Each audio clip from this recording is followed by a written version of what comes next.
Good morning, everybody. Today is Friday, December 29th, 2017. This is MMA Junkie Radio's pre-show, the show before the show. Yeah. I just pulled a little prank on Dan that he caught right away. I am Goes. To my right today is Gorgeous George. He's the world's greatest host of anything. Throw a party, you'll be the greatest host. To his right, renowned Cutman, actor, author, everything. Stitch Duran. And to my left over here, I don't think you can see him, but oh, there he is. He is MMA Junkie Radio's fight analyst, Dan Tom. Mortal Kombat 2. And back in New York, he's a good producer. His name's Danny. How's everybody doing? Wow. You need this? Yeah. Really? You ready to go, Jeff? Is Danny in the house? Danny is in the house. What's up, Danny? I'm in the house. It's Stitch. Stitch. Where you been hiding, man? Just over here. How's it going? I'm all right. Happy birthday. Well, thank you. Oh, that's right. It's a birthday man, today. The whole goddamn world knows about it. I try to keep it quiet, man. Shit. No. We were talking to Ernie and Buffalo Blue, and I made the introduction to Jeff, and I forgot to wish him a happy birthday. The big 5-0, right, Stitch? Yeah, getting there, man. Did you hear that? Yeah.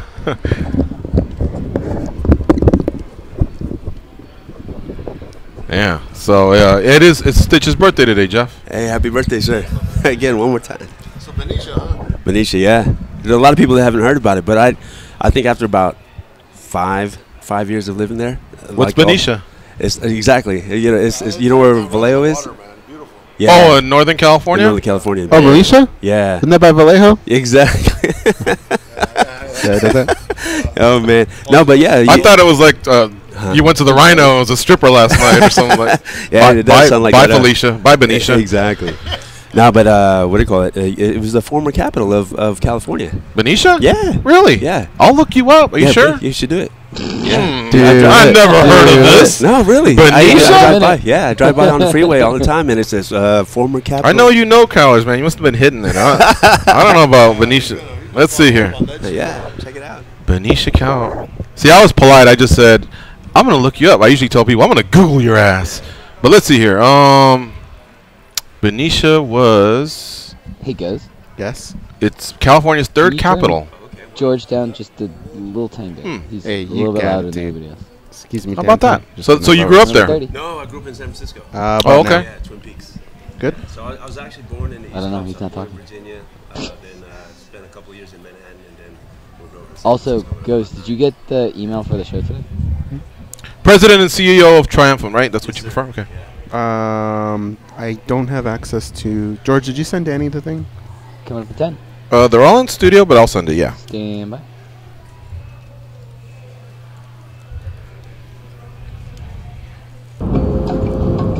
This is your captain speaking. We are making our descent into Las Vegas McCarran Airport. On behalf of our crew, we'd like to thank you for flying MMA Junkie Airlines. Now please fasten your seatbelts and put your tray tables in your upright position because the descent is gonna be a little bit Ready to go, bumpy. Alright, Junkie Nation, it's time to roll, baby, on MMA Junkie Radio with Gorgeous George and Go. This is what we doing while we do it, baby. All night long, we rollin'! Yeah! The MMA Junkie Radio revolution is upon us. There's no escape. No escape. Through the vast frontier of cyberspace and through a sea of stars in outer space. One small step for man, one giant leap for mankind. We've solidified our combat communication stranglehold. We are controlling transmission. With the use of MMA Junkie Radio and SiriusXM satellite radio technology. MMA Junkie Radio. Commence transmission.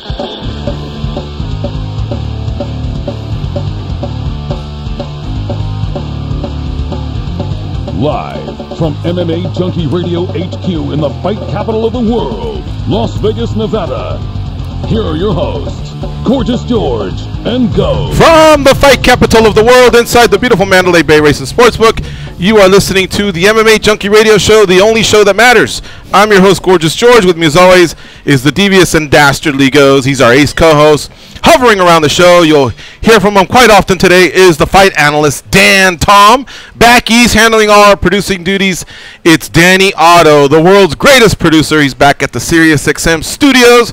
And the panel that we've assembled for today comes from NorCal. They are in the house from... Did I get this right? Benicia, California? That is correct. Benicia, California. Yeah. Benicia. Isn't that the former capital of California? I think so. By Vallejo or somewhere. You might want to check that out. But currently living in the mean streets of San Francisco is Geoff Quares, the president and CEO of Triumphant Muay Thai. And, of course, the preeminent Cutman in all of mixed martial arts and boxing, the legendary Jacob Stitch Duran, who is also having a birthday today. Happy birthday, Stitch. Well, thank you. You know, no better place to start off my day than MMA Junkie Radio, man. Yes, sir. And, happy birthday. Good seeing you, my man. Yes, all right. All right, so Stitch will be hanging out with us. It's going to be a fun show. Geoff will be with us as well. We're going to have some belly dancers later on. That's going to be great. It won't be us. It won't be us. Sorry to disappoint. This belly's retired. Exactly. Adam Hunter will be here as well, the host of MMA Roasted. He'll be roasting us. I'm sure roasting anybody he gets his eyes on. That's his thing. Also with us will be from the kickboxing world, and you guys really have lineage in the kickboxing world, but check this out, guys. Israel Adesanya from New Zealand just signed with UFC. He's 11-0, and he's already got a fight booked for that UFC card out in Australia. All of his fights have ended via KO, so he's 11-0 with 11 finishes. He's the newest member of the Ultimate Fighting Championship. He'll stop by our studio as well. He comes from the kickboxing world where he was like 57-5.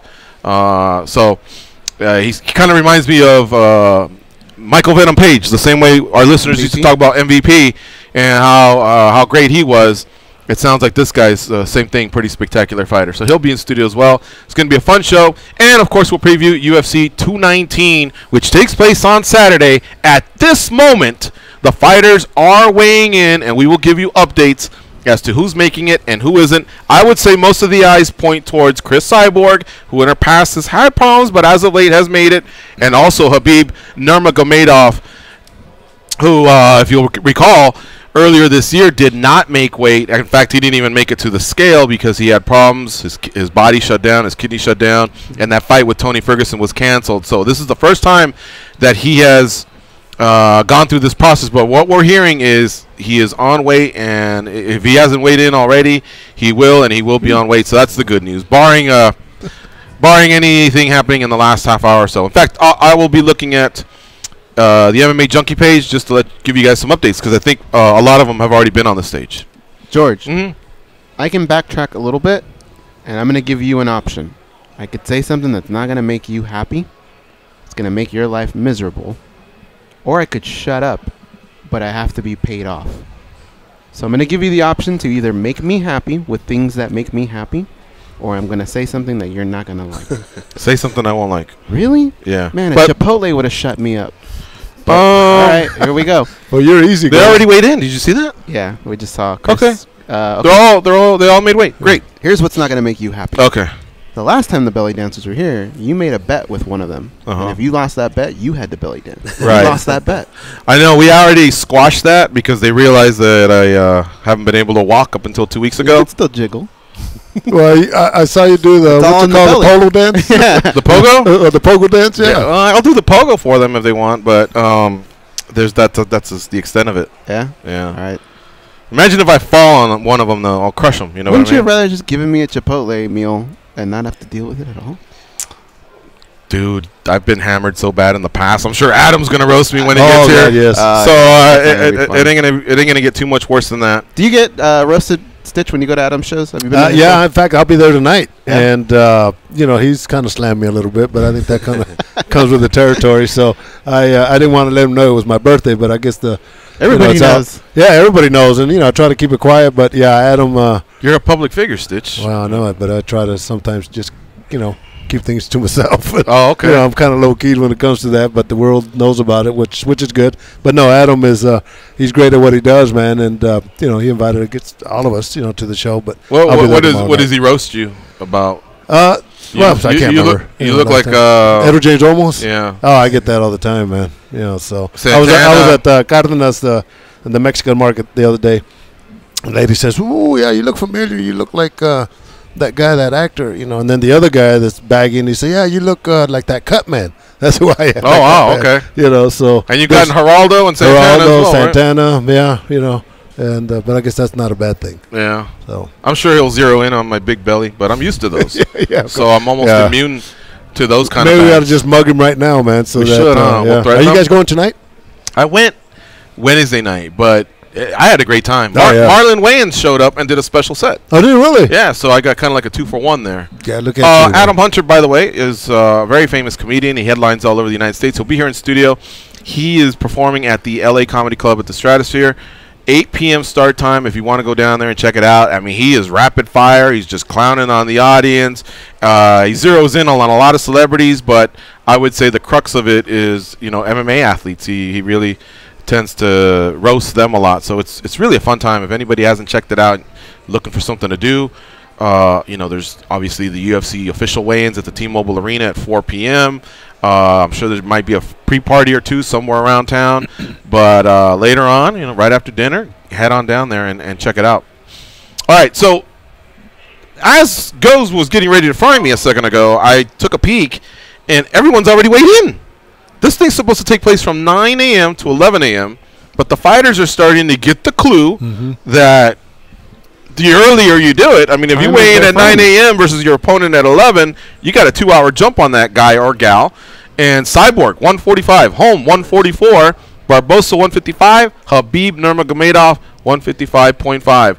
I can't see here where anyone came in over. That's a promoter's dream right there. Yeah. Yeah. Nobody's being rushed off to the hospital. There's no kidneys are shutting down.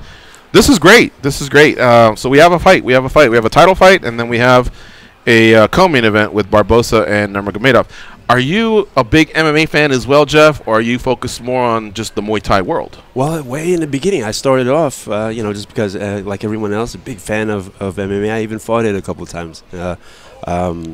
But yeah, I mean, I'm a martial artist first before anything, and then MMA being the platform for you to be able to fight made me a huge fan. I mean, a lot of these guys, old school guys, did a lot of those underground garage backyard fights. So having the MMA come into play it was heaven. But yes, as far as being a martial artist, yes, these everything you've trained for all these years, and everything's precision. Everything you train for gets to get put on the striking side. It's just beautiful to display when all that training you go. So I'm more of a stand-up guy, kickboxing. Yeah. Yes, and I think a lot of the public likes to see the stand-up, and as a matter of fact, when we first started, a lot of elbows were thrown. The Kenny Florians, the David Loazos, but not as many guys are using the elbows. Good old school. Oh, yeah, exactly. That was guaranteed work for me. But not as many guys are doing the elbows as much. It's coming out. Trust me. Yeah. So, in the MMA industry, I'm saying. Yeah. The knee is very popular. The knee is super a lot of popular. flying knees are happening. But it's great to hear that you also have that love for the sport, participating in the sport. Because I'm telling you, there are a lot of boxing people that don't like MMA. The other day, I was listening on our channel, Sirius XM Rush 93, pro wrestling show, and Billy Ray, also known as Bubba Ray, right? What was the name of that tag team? Dudleys. The Dudleys despises MMA. And then there's a lot of people from just the wrestling, the collegiate wrestling circuit, not big MMA fans as well. And I'm like, what the fuck? I don't know if they feel threatened or what they don't like about it, or maybe it's just too raw, too violent. Because on my side, I'm appreciating all those different facets. When I went to the 2015 World Championships, and I saw Russia, Mongolia, Iran, the United States bring all their best wrestlers. I saw Jordan Burroughs. It was awesome. When I've gone to see submission grappling at high levels, it's awesome. When I used to go see your competitor, Lion Fight, here in town, awesome. Yeah. You know what I mean? So me going that way, no problem. But people coming this way, sometimes they don't like it. Going back to what you were asking, I actually started off as a striker, a stand-up fighter, and for years I used to promote, karate events, and then before I went into kickboxing. But bunch of this is years, maybe several, like 5-7 years after UFC first started, that a bunch of my buddies that crossed over started taking jiu-jitsu. They asked me, hey, well, why don't you ever put jiu-jitsu to your tournament? I was like, I don't know anything about it. And from a striker's point of view, they're looking at for it coming along. They're like, they just want to hold you, so they don't get hit. But I gave in. They said, just give us a couple of rings and we'll run it for you. When I did, I think over 120, 130 competitors for jiu-jitsu. I've never experienced it myself. Signed up, and it was just amazing. The technique, the finesse. I grew to love it. As soon as I saw it in person, I knew I had to do it. And today I'm a brown belt in jiu-jitsu. Check you out. There you go. Yeah. So you opened up the doors, huh? Yes, sir. Well, good for you. Yeah, I started off with Cesar Gracie fighter in Pleasant Hill, and I've always had my own gym, a stand-up, but I added jiu-jitsu to it as I learned the art as well. So I have a love for both sides, the stand-up and the ground game. Yeah, you have to. Specifically, yeah. Very impressive. Wherever the fight goes. Yes. Geoff is the man. Not anymore. I just do it for to stay in shape. Smarter, not harder. Huh? Thank you, sir. Exactly. Now, listen, there is that UFC 219. Also, Rizin FF8 took place last night in the main event. Horiguchi advanced to the semifinals. He got a TKO over his opponent. Gabby Garcia did not fight, and Ian McCall had a doctor's stoppage because of a deep cut, apparently. I wanted to ask Stitt. Well, those are some results, and I'll give you all the results as we're going out to commercial or come back from Rizin. Remember, it's a two-part event. They have a bantamweight Grand Prix going on, but it's 2 cards. There will be one also on New Year's Eve. Now, some of you may have gotten caught with your pants down, and here's the problem. On the websites I checked, it said 1 a.m. Eastern on 12/29. Today is 12/29. 1 a.m. Eastern is also 10 p.m. Pacific, 12/28. So a lot of you may just be hearing this for the first time. I'm sorry. We're a news outlet, and we're the official radio show. So that's just kind of the way it works. This event took place about 12 hours ago. Now there is the other Rizin event that's coming up. But again, I always say check your local listings, because with the time change, that's just the way it happens. I think the promoters could have been a little bit better as far as letting the audience know that, some of you would be watching it at on December 28th, and some of you officially at December 29th. Stitch, you've gone to Rizin in the past, right? I did the first Rizin show, right. And it was tremendous. But we did a show on the 29th and then one on New Year's Eve, and that was their first show, and they pulled no punches, and they just kind of went out, and the introduction of starting the show was just phenomenal, man. That old Pride Field, right? Yeah, exactly. Yeah, literally the old Pride Field. You didn't get booked for this one, though, huh? Now their budget's not as big as it used to be. Not the old Pride days, yeah. So would have been nice. I was wondering why I don't see you much for your birthday, but it's usually there's an end of the year show somewhere, and you're there. Oh, God, yeah. Working with Josh Barnett on the Pride days and all that. I spent many years in Japan on New Year's Eve. But here I'm home with you guys. All right. Hey, Goes, hold on a second. I see you got a new watch, brother. I see you kind of doing this and doing that. Yeah. I caught on to it. Like it? My man. Hey, does that run out of battery so fast? Like the moment I've only had it like 3 days, but it like yesterday, a full day. When I got home, it still had 75%. Oh my gosh! The moment I take this off, and put it on a nightstand or something like that, it's like 0%. I mean, I got the Samsung version, but it's pretty sharp. Yeah, kind of cool, huh? Yeah. Don't say that in front of Goals, man. Remember, I didn't say that. Remember, we were growing up, we had new shoes, and you'd always polish them behind the, on your calf and all that. Goals is over here like this. Okay, Goals. We know you got a new watch. Merry Christmas. Well, he's checking the messages and all that. Oh, okay, yeah. So he's working messages. But tell him the story of you had a meeting once, right? You thought the guy was being rude. I hated the idea of iWatches because I had a meeting with someone for the Junkie Gathering, and the guy comes in, and I'm talking to him, and the whole time he keeps going like this, like that, and I'm like, motherfucker, you're the one that asked for the meeting, and now you're giving me I have something better to do, I need to go. And I'm like, do you need to go somewhere? And he goes, oh, no. He goes, I'm just, every time you get a message, it vibrates on your thing. So he just looks to see what it is. And so that's what I was doing. I was looking to see, what was that message? Yeah, my man. Come on in. All right, let's take some phone calls. 866-522-2846. That's Geoff Quares from Triumphant Muay Thai. featured on the UFC Fight Pass channel. And, of course, 2018 is going to be a great year for him. We'll ask him about how that is going to play out for him. He shared a few things with me. I don't know if those will be public yet. And, of course, Stitch Duran, frequent co-host of MMA Junkie Radio. He has cornered fighters like Vladimir Klitschko, Andre Ward. Well, a couple guys that retired. Oh, God. I lost Amir Khan. I lost 3 of my top guns. Vladimir Klitschko, Andre Ward, Beirut Shumanov, all in 1 year. But let me add real quick about Vladimir Klitschko. Yeah, that's what I was going to ask. Last week I went to Austria, and he invited the whole team. I mean, him and Vitaly. And they took us to a nice resort in Austria for the weekend. They got there Friday. We partied Saturday, Sunday. But their way of saying, thanks for being part of the team. We couldn't have done it without you guys. And, such classy guys, man. And they gave us some sculptured statues of both the brothers together and in their championship belts and all that, bronze and a marble base. It was like 26 pounds, man. Wow. I couldn't even carry it on the plane, and I put it in my luggage. And isn't that scary? Man, it was scary. It was. Did you pack it well? Oh, of course I had to, man. It was a priceless piece of artwork that they gave us, and but classy guys, man. So yeah, because those guys look like high school shot putters, man. They're just tossing stuff, oh, exactly, on the plane. And that's why I'm looking out the window because I'm usually one of the first ones. Oh, what the fuck? Place it there. I don't know, but I'm glad it made it home. Yeah, in it one survived. piece. Yeah. All right. Starting off with the Silverback. Big Jim from North Carolina. What's up, Silverback? How you doing? What's up? What are we doing? You ready? 1, 2, 3. Happy birthday to you. Happy birthday to you. Happy birthday, dear Sage. Happy birthday to you. Bless you guys. Thank you guys very much, man. We really could have done without Jim, right? Yeah. I can hear Jim in the background. Exactly. How can you hide that voice, right? I just got a message from SiriusXM. We're going to take you off the air if that guy sings again. Well, I appreciate it. Jim sent me a nice he sent me a book, The Sweet Science of Boxing. And thank you very much for that, Jim. I appreciate it.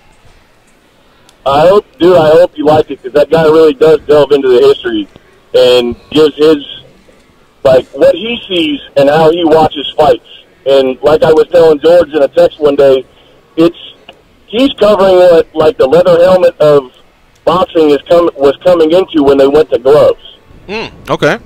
And kind of where MMA's at right now, because there's a quote in there by a guy by the name of Billy Ray, who was the last heavyweight bare-knuckle champion. And he says, I had 140 fights. I had 1 fight with gloves, and at that point, I thought the sport was getting soft, so I retired. Wow. Okay. So that's real old school. Well, thank you, man. Thank you very much for calling in. And you guys have a good day, and Stitch, have a great day, man. Thank you. I appreciate you a lot. Love you, man. Thank you. Love you, too. All right. See y'all later. Thank you. Big Jim. I like the Silverback. Oh, he's a good man. Yeah, and we met him. Special Forces from the dude. Army. Exactly. And we met him when we went out to Afghanistan, and we always had a connection with him since then and become a really, really great friend of ours. All right, this is Brandon in Louisville. What's up, Brandon? George goes. Good to talk to you. Jacob Stitch Duran, my hero, my friend. My man. Happy birthday. Thank you, sir. Jeff. Keep an eye on your wall, especially if you're sitting close to goes. Always in the front pocket. Yeah. Yes. He's not opposed to reaching to a man's front pocket, so. Is Adam here already? What's going on? Yeah, really, this guy's roasting. Guys, I've got a stun gun. Okay. I gotta get it out of my system. You're on the sports book. Is there a basketball game on the monitor right there? There is. Looks like Kentucky. There is? Yeah. Wake and Kentucky and Louisville. Texas A&M. No, it's Kentucky and Louisville, the basketball game. Oh. That's right. I got a stun gun because I'm at fucking work and I can't watch the goddamn game right now. You don't have you can't stream it on your phone or nothing like that? Not if I'm going to drive a forklift around. Oh, I see. All right. Who scheduled a rivalry game at 1 o'clock on a Friday afternoon? That is pretty bizarre. You'd think it'd be a primetime game. Stupid. Yes. Real quick, just following up on your all's Mount Rushmore of women's fights, because I sort of started the conversation and I didn't get to chime in. Top 4 women's fights for me. Okay.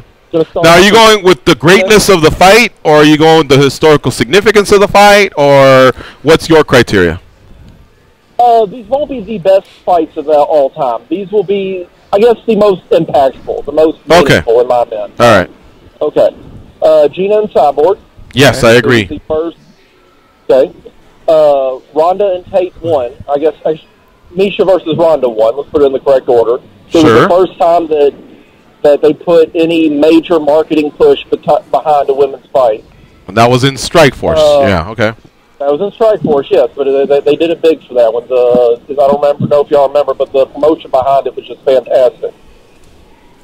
Ronda versus Holly. Just be careful, but you can go that way. Let's go around. Ronda versus Holly. Ronda versus Holly for the upset factor and the fact that the longtime reigning champ had finally been knocked off. And then I'm going kind of with an outlier here. I'm going with Johanna and Jessica Penne because I think it was the fight that showed that yes, these women are skilled, but they can also be violent. And that's always been one of the things that MMA... She was a bloody mess in that one. I remember that one. Yeah. Okay. I thought about this as well, and I went with Cyborg and Carano because of the historical significance, but I also felt like there was just this great big build towards it all. And Gina will always be known as a pioneer, but she also had a great record to back it up. I remember she mounted Cyborg at one point, made the mistake of letting her back up, and then, of course, Cyborg then went on to finish her. I liked Tate and Rousey, too. Not that I didn't like one, because I remember one, Sarah Kaufman and Miesha Tate had a problem with Ronda jumping the queue, but Ronda in the end was right because she was the star. It's just no one really knew it at the time. So I don't have a problem with Tate and Rousey 1, but I think Tate and Rousey 2 was just so big because they had the build-up through the reality show when they were coaching against each other. And then Miesha took Ronda out of round 1, and I felt like it was compelling. I thought it was very interesting. People were sitting on the edge of their seat wondering if there could be a Buster Douglas moment. Who's going to beat the Mike Tyson of women's MMA? And Miesha had some opportunities. Eventually got lost, and then there was the handshake when Ronda walked away. That was like an oh moment, an oh shit moment. So I like that one. I also like the build-up with Claudia and Joanna for their second fight. It's an underrated because fight. they were like 1 and 2. They also had the build-up to the reality show. And then the one I thought about the most, and I figured it has to, there's 4 on Mount Rushmore, was Holm and Rousey, because even though it was one-sided, I just felt like it was like a turning of the tide. Almost when someone figured out how to stop Royce and his jiu-jitsu, well, someone had figured out how to stop Ronda from her, her judo tosses or any form of a takedown. And if you stopped her and showed her, hey, you can't take me to the ground, now let's throw some hands, let's throw some feet, let's throw some elbows and knees, what could happen? So, and it was in a big stadium, so that's now my 4 that I'm sticking with. It's still a good list. Thank you. All right. Thanks for the call. Thanks for leaving me hanging there, Brandon. All right. I thought you were going to fist bump me or something. But how about you, Stitch? You don't have to come up with 4, but is there 1 or 2 that no, and the thing about it, because you've been involved in Invicta too. Well, you see a lot of history. That's what I was going to say. Is the names in Invicta aren't as big as they are in the UFC. But God, I just did a show last month, and these fighters, these women get better and better and better. And when I first started working them, I was really impressed, and I tell you what, me as a Cutman, they get cut, they get bruised just as much, if not more, than these guys, man. So for me, it's guaranteed work. But now the women have definitely come a long ways, and but Rose and Joanna, Rose was a big. It was just nice the way it ended on her part, because I've always been a big fan of hers, and that's one that I really like. Yeah. I was going to tell Dan to go around, and now I have 2 reasons. 1, because he keeps going in front of the camera. 2, he just mooned me. But you're lucky you didn't do that, because he would have had an excellent comeback. What's that? That's not the camera in use right now. No, but I saw him right there.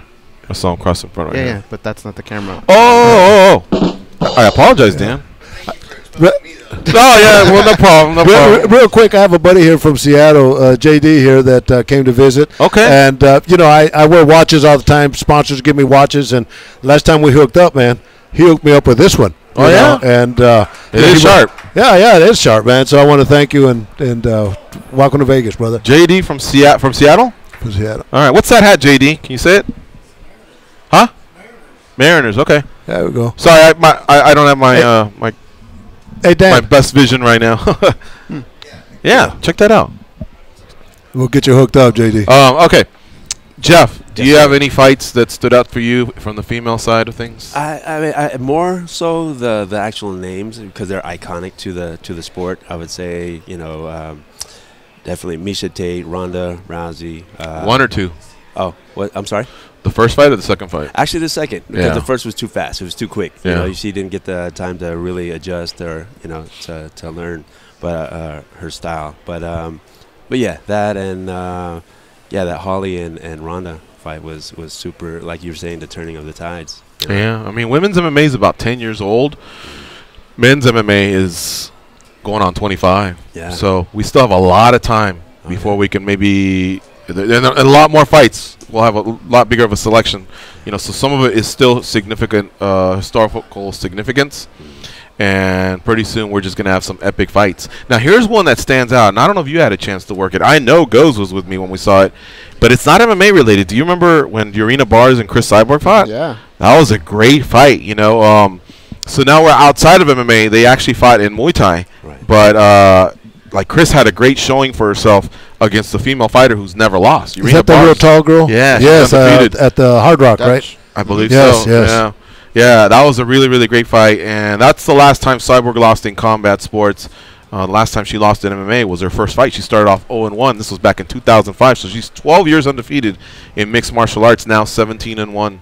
And she'll be fighting a former boxer, right? In Holly Holm, who actually is more dangerous with her leg kicks than the hands at times. I always thought it was interesting because that is her last loss, right? And you're looking at a division where it's difficult to sell the females in that division. A girl like Urena Bar, she's fought MMA. All she needs to do is put together maybe 2-fight win streak, and you can brand her as the girl who gave Cyborg her last loss, and that's another contender. I agree. All right, let's take one more call, and then we'll go to break. Marco from Waco, Texas. What's up, Marco? How you doing? Marco from Waco. ¿Qué pasa, vatos? And feliz cumpleaños, vatos. ¿Qué pasó, mi raza? ¿Qué pasa? You look young this year, man. What is your secret, man? Been hanging around these guys a lot. Hey, why nobody gives any love to the Ronda Rousey versus Carmouche fight? Historically speaking, that is the first female fight on the UFC. That is historically important, Regardless of whether it was an entertaining fight. I mean, Carmouche got Rousey's back, True. the renegade under the jaw. She almost got it, and first female fight ever on the UFC. Remember the famous Dana White words, there will never be female fights in the UFC. Enter Ronda Rousey versus Carmouche. Here's the problem with it. I think, all right, you're right. It was historical. Liz actually took her back. She's actually got a bite mark on her forearm to show for it. But I think why many people won't name that fight is because Carmouche's status in women's MMA just isn't as high as some of the other ones that we've mentioned. All the other fights that we brought up either had a 1 versus 2 or an all-time great versus a former champ or a champ versus a champ. And I think Liz just, maybe I don't know. Is that why it goes? I mean, he's right. The significance is that was the first one, first title defense for Ronda in the UFC, so. But I mean, it's just, you're right. It did have a little bit of back and forth, but it just seemed like the beginning of everything that came after was so much bigger for Ronda that I think it just gets lost in the shuffle. Let me tell you something, Marco. The other day, Buffalo Blue was in studio with us. Where's that fool anyway? He's He out went somewhere. to grab a bite. Okay, so he brought up a fight with Julie Kedzie and Chris Cyborg. Was it Chris Cyborg? No, Gina Carano. And I understand that it had high ratings and it was historically important in a certain way.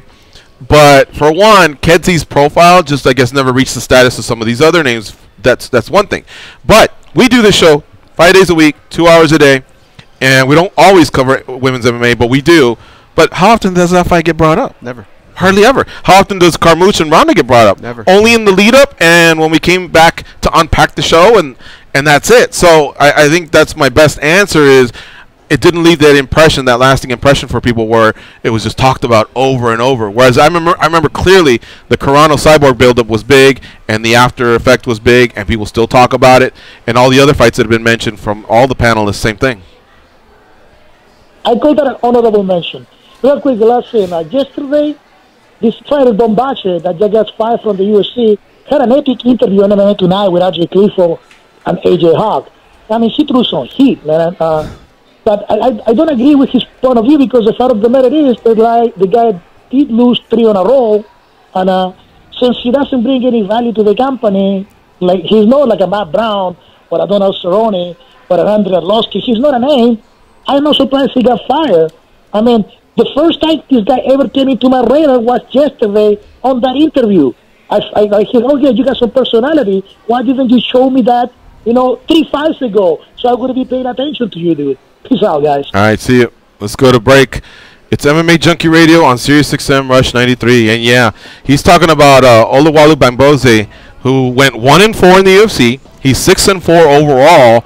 And the parting of the ways was yesterday or the day before, and he was not thrilled about it. And, of course, he had some F-bombs and middle fingers pointed towards the UFC and Dana White. And, frankly, I don't see how he could possibly disagree with that. I mean, he finished on a 3-fight losing streak. He got finished in the last 2. And, again, he went 1-4 in the UFC. So, I mean, there's been other people that have had way better cases for not getting cut than my man here. But sometimes if you have charisma and they've marketability, sometimes the UFC will give you that last fight, an extra fight, like Jessica I, for example. In this case, it just didn't happen. All right, folks, we'll be right back after this break.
underbelly of the MMA community. But hey, stretch marks are the new tats. They are Gorgeous George and Goes.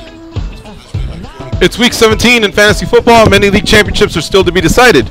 Listen to SiriusXM Fantasy Sports Radio for expert advice to win your league, whether you're playing for the trophy or competing in daily games.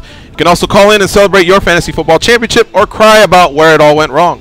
SiriusXM Fantasy Sports Radio, Sirius 210, XM87, and on the SiriusXM app. That same SiriusXM app houses the MMA Junkie Radio Show, HD quality, commercial free. Check it out. Don't be stupid. All right, we have Geoff Quares, who is the CEO and president of Triumphant Muay Thai, who they debuted on the UFC Fight Pass, but 2018 I think is going to be the year where you guys really stretch your legs out. Yes, sir. And I think become a regular fixture. Yes, like 8 to 10 some of the shows other in organizations. 2018. That was my first question. Okay. Yeah. The first one we're looking at February 23rd, I think you said. Yeah. That'll be Triumphant 3. Yeah, it would be Triumphant 3, and I already have Triumphant 4 already. Like a venue locked. So April 20th would be T4. As Look at you guys. Trying, again, I want to make sure I can knock them out. We're not. We can't be public about the venue, I believe you said. But what area of the country are you? Oh, in the Bay Area. Bay Area, In okay. the Bay Area, yeah. I have a good team that's from here, and it's the further out you go, it's harder to coordinate everybody. You feel like you left something at home, and like, oh man, you get all stressed out. But so most of the time, most of my shows are supposed to be in casinos, but as a way to keep it going like consistently, month or 6 to 8 weeks. Yeah. I have the Bay Area, like little hot spots in the Bay Area to throw. Did you see that big knockout in the Bay Area a few weeks ago? Which one was that? the Raiders, they got knocked out of the playoffs. But thanks, man. I was wondering, can you share a good street fight story with us? You know what? People from the NorCal get down, man. Yeah, they do. This is actually way back in my karate pre-kickboxing days, where I was sparring at. We would trade. We had open mat Fridays. Everyone comes in. It's like an open gym. Right. Everyone comes in from all over, and a bunch of the normals are stretching out on the mats, and some guy walks in from the outside and was behind my back. Everyone else is facing this way. I'm facing the inside of the gym. Some guys over there like laughing at me and like, it's not about those, it's about these, because we're kicking, right. and all. And was he just dressed regularly or ready for combat? No, he came off the street. He was in the park. This is way long. It's like the old Bruce Lee movies, huh? Yeah, exactly. So he wasn't part of the open gym. He was just there? He just came off the street. Wow, he would walk ballsy. by, when you go by a gym, you want to look inside, Right. Like Daniel LaRusso in The Karate Kid, right? There when you he went to go. look at the Cobra Kai gym. Yeah. So this guy comes in and starts staring me down, and then the guys that were facing this way were like, "Hey, that guy's talking to you." I look back. And then as soon as I turn back, he goes, "Don't turn your back on me, you get fucked up." Jeez. Whoa. Yeah, exactly. And then all he wanted to do was get my attention, And he was like a big Puerto Rican guy with a parka, a Miami Hurricanes parka, and the beanie and everything. And as soon as I go, me? He goes, "Yeah, what's up?" And he goes, "It ain't about those, it's about these." I go, "All right, good." And then as soon as he, I just tried to ignore him. And as soon as he went up and he tapped me on my shoulder, he walked on the mats, in his shoes and everything. I said, so I got back up, and then I said, "You really want to eat?" I go, "You really want this?" I go, "You got to ask that guy, the owner." I go, "I'm happy to, but this is his gym." So he walked in. His name was Mo Lama. It's Kempo Karate back then. And again, he was one of the guys that let me use his gym on open Fridays. So I walk over to him, and the gym is crowded, talking to everybody. And so I walk up to him. I'm hoping he would say, "Hey, no, this guy's, he's just causing trouble. Get him out of here." I said, "Hey, this guy wants to fight me. Once I get down." He said, "Yeah, go ahead. Just have him sign a waiver." Yeah. Wow. Yeah, it makes his ID, and then. So basically what ended up happening is we ended up getting on the mats, and he goes, I don't... Give me the tail of the tape. How big was this guy? This guy was maybe about 2 or 3 inches taller than me. I was more on the bigger side. I used to be a lot heavier, about 190 I used to be, and he was probably about 175 tall. He had an athletic build. Okay. Yeah, and he wasn't out of shape by any means, It looked like he did box before. So anyway, we get on the mat, and I tried doing a couple... leg kicks, and it didn't phase him. So obviously that was telling me he was either on drugs or he was. That's what it sounds like. Yeah, because he was all bugged out. And then so I started, as soon as I started going for the face, and then I didn't realize he had he was quick. and he jabbed me, got me right in the eye, and I grabbed his head as soon as I grabbed his sleeve because he was still all dressed up. Right. And I pulled him in. Bow! Popped him right in his face, knocked him out, and my hand got caught in his jacket, so it went down with him. As soon as I got back up, kicked him in his face, and he tried to get up and reach for me, and popped him, and it was over. And then what happened is they pulled him after he got knocked out. They pulled him over to the side, and everyone was talking like, "Oh my gosh!" And he started crawling out the door, and then they're like, and then they go, "Hey, I think he's gonna get a gun. Let's go. Let's leave. Let's shut the gym." Yeah. Wow. But yeah, he never came back. He was a local troublemaker, but he's harmless. He got put in check. He came in alone? He came in alone, yeah. And he never came back. He was trying to impress anyone? He probably was on drugs. He would go, yeah, he probably was. There was a bar right next door to the gym. Wow, you checked him. And your street cred went up? Oh, you live in the city. Man, don't mess with Geoff Quares, that's for sure. Yeah, you were the green lighter from then on, right? The gym? Huh? You were the green lighter from the gym going forward? Yeah, part of the rule or the house was, you train at my gym, you protect this house, right? You know? And same, like Under Armour, exactly. So, and that goes for anybody. You got main guys of the gym; they just protect your home. That's awesome. That's a great story. I love that he crawled out. He did. Dave Chappelle. Right? Why'd you do that to my legs, Geoff Quares? Yeah. All right, so 8 to 10 shows next year, starting with February 23rd. Did you have a date for April yet, or not yet? Yeah, April 20th. April 20th. Yeah, all right. Any fights to talk about just yet, or are you still working on that? You know how the last show we had Charmaine Tweed and Jenna Fabian. I want to make that match happen again. I did reach out to Tweet. Haven't really got a solid confirmation back, but Jenna's game, so I'm trying to make that happen. There's also from the first show Liam and Nolan from the UK who edged out Anthony Njokwani from here. Yeah. He wants that bad. That's Njokwani's first loss, right? Yes, and he wants it bad. And then he has since fought here on another show, won that one like unanimously. And he's hitting me up. He wants back at he wants the rematch. Yeah, so that's hopefully going to happen in April. But I'm trying to set him up against Josh Aragon. He's a WBC Muay Thai champion out in SoCal, and both of them want that. Basically, what I'm trying to do is match those two guys together, and winner would get a shot at Liam. Yeah. So Gaston Bolanos, will he be around? You know what, Gaston, he's doing his thing with MMA, Muay Thai. I mean, he's doing everything. So I wouldn't be surprised. Busy guy. Yeah, he had a vicious knockout the other day too. Yeah. All right, let's go back to the phone lines. This is Dan Stell from Cali. What's up, Dan? How you doing? How you doing? What's up, Dan? What's up, Bam Bam? What's up, Bam Bam? What's up, Jacob? Happy birthday, Coach. Oh, thanks, my man. Bam Bam used to be one of the guys I used to work with years ago. Now he's one of the top referees in the business. But it's funny, he called me Jacob, right? And so Coach. he knew me before the Stitch days. Yeah. And he's done a tremendous job, man. Thanks for calling in, brother. Hey, Jeff. Yes, sir. Yes, I appreciate everything you're doing for Muay Thai. I know you're bringing it out very well. And you already hit on some of your matches on February 23rd that you're having.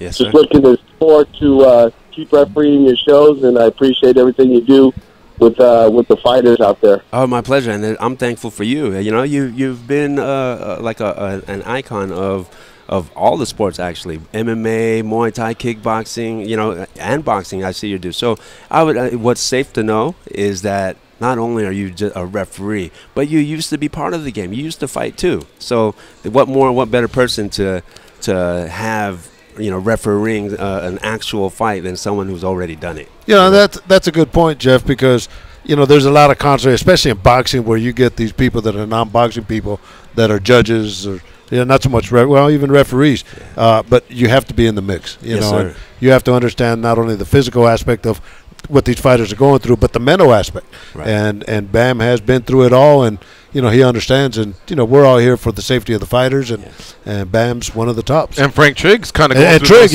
I read that article path as well. Exactly, I read that article on Trigg yesterday, and it makes so much sense. Yes, sir. For the game to get better, you got to have people that have been in the game. Yeah, that instinct. Sometimes you just got to see that look, that roll back of the eyes, that dizziness, that long stare, that little buzz. Yeah, exactly. Yeah. Dan, who do you like this weekend, Cyborg or Home? Can we get a prediction out of you? I would, I'd like to see the striker win it. I'd like to see Holmes win it. I'm a stand-up person, so yeah, I'd like to see Holmes knock her out. All right. Well, thank you very much for calling in. Pleasure to talk to you, sir. Thank you. Take care, Jacob. Take care, Jeff. All right, my man. Happy New Year. Okay, we'll see you. All right. Thank you. All right, one question I did have you. I wanted to tangent into it. We talked about Dan didn't even know you in the Stitch days because you weren't Stitch yet. Right. But somebody that did know you as Stitch because he named you Stitch, Dennis Alexio. No, it was I worked with Dennis Alexio, and but Dave Rooney was a sparring partner for Dennis Alexio, and I'm sorry. When he was on the undercard of Dennis's fights, and until MMA came around, Dennis was the best athlete I'd ever met. Tremendous athlete. They retired his number for football and baseball in high school. Wow. Show you how good he was. But Dave Rooney is the one that gave me the nickname. He ended up with a small cut, and I was learning to be a cut man, and I saw what other cut men did, so I kind of put a little butterfly on him and says I saved him some stitches, and he gave me the nickname Stitch. Well, what I wanted to ask you, though, was did you keep in touch with Dennis? I know he had some legal problems. I did for a while. We used to go to Hawaii and fight up there, but ever since that, he's in prison now. Yeah, he is. And I wasn't sure if you remained tight with him over the years. Yeah, he's serving some time. I haven't talked to him in a lot of years. Okay. All right, we got to take another break. You're listening to MMA Junkie Radio on Sirius XM Rush 93. When we come back, we'll talk to Muna from San Francisco, one of my favorite callers. It's MMA Junkie Radio on Sirius XM Rush 93.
They pat down TSA agents because they don't know where those people have been, and because they can. They are Gorgeous George and Goes, and this is MMA Junkie Radio.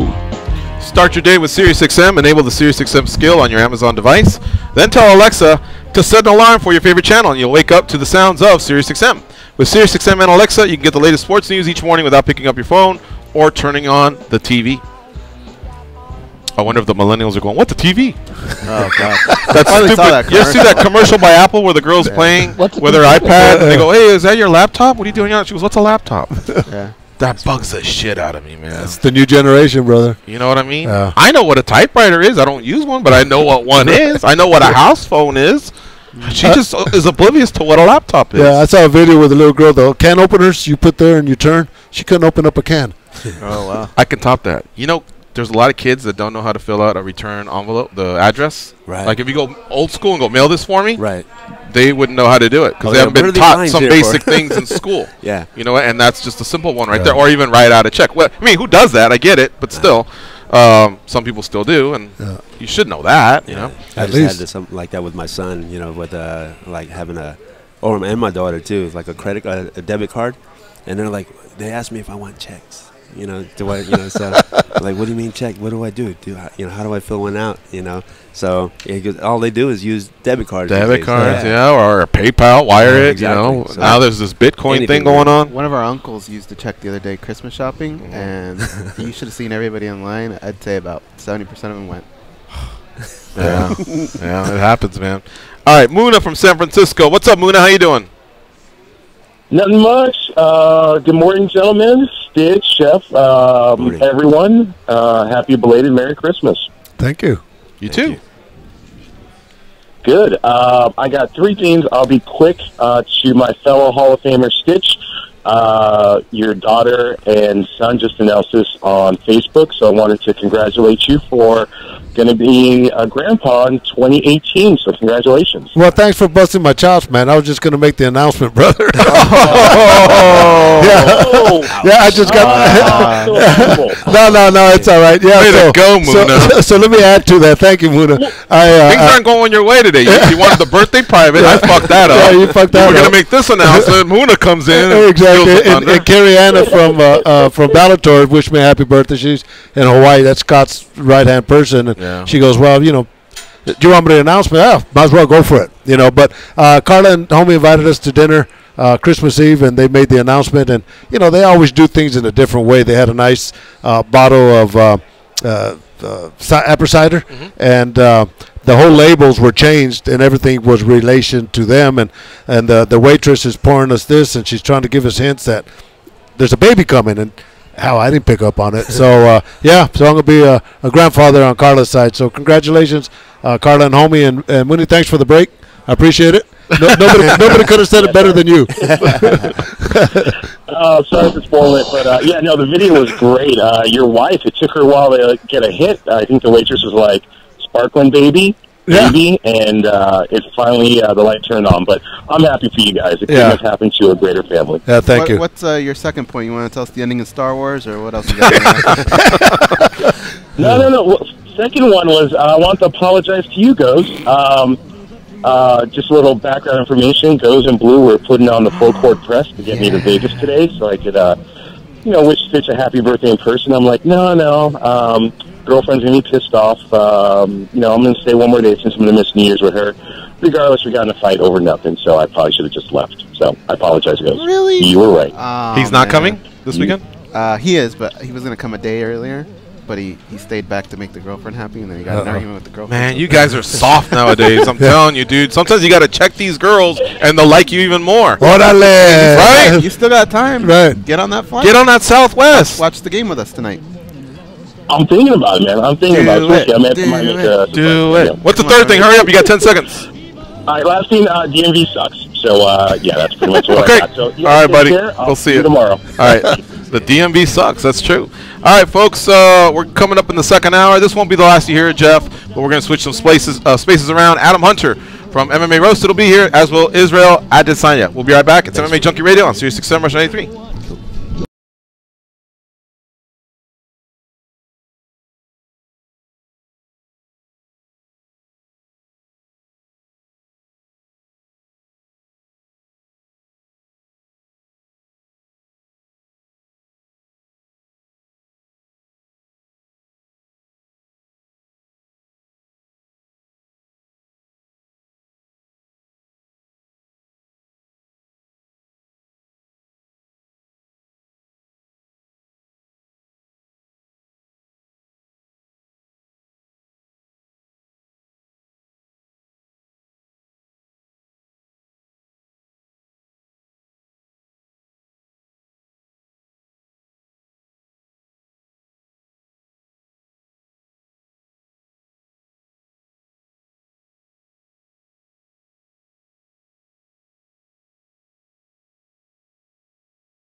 head. Has to be, man.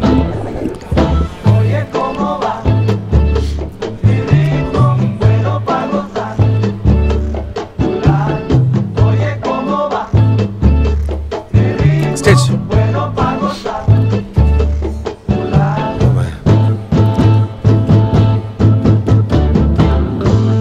All right, here we go. It's the second hour of the MMA Junkie Radio Show. Geoff Quares from Triumphant, the CEO and president, in the house in that first hour. We'll bring him on towards the end there so we can bid his adieus. We kind of came up there against the clock. But I do want to welcome to the show one of the funniest men on the planet. His name is Adam Hunter. He has traveled the world headlining comedy shows and arenas, and he's an awesome guy. He's also the host of the MMA Roasted podcast, which I am a big fan of. He's also performing here in Las Vegas at the LA Comedy Club at the Stratosphere all week. I've already caught a show. Oh, watch this. Turn to your right now, guys. I don't know if you can get a whole glimpse of that body right there in that dress. Oh, Jesus. Oh, nice. Yeah. I saw her over there. Almost tripped again. Hurt myself.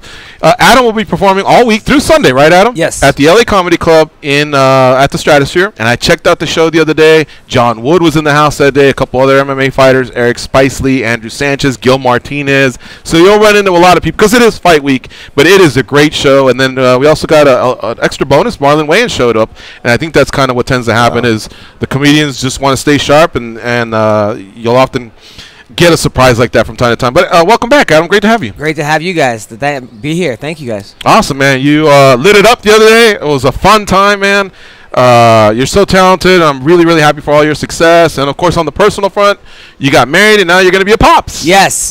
I'm very excited about that. It was not on purpose. We had this app that told you when to pull out. Unfortunately, the app didn't work. It only had 2.5 stars. But over the break, thank you. Over Christmas, I actually broke it to her parents. I got her parents a present that wasn't really wrapped, and they were like, "This isn't really wrapped." And I'm like, "Speaking of not wrapping things, but I'm very excited. My first baby. I'm super happy." Very cool. All right. Well, no, congratulations. And again, the podcast is blowing up, and it seems like every weekend or every other weekend you're on the road. Always on the road, traveling. I was in China recently. I was in China and Mongolia. Gee. I was one of the first comedians ever from America in Mongolia to do stand-up, which was amazing. We're the hottest woman ever in Mongolia. Really? You would not think. It's all Asian. They're all Asian girls with like British accents, and they're all tall and models. I guess back in the day, like Genghis Khan, like kicked out all the ugly people and just bred like the hot people, and it's unbelievable. It was, but in China, some of the shows were insane. Like we went to some place that they didn't really know what was going on. They didn't speak English, so they had like a smoke machine one show. So like halfway through the comic set, smoked. So I think it was like a rock show. I actually have the video. It's pretty funny.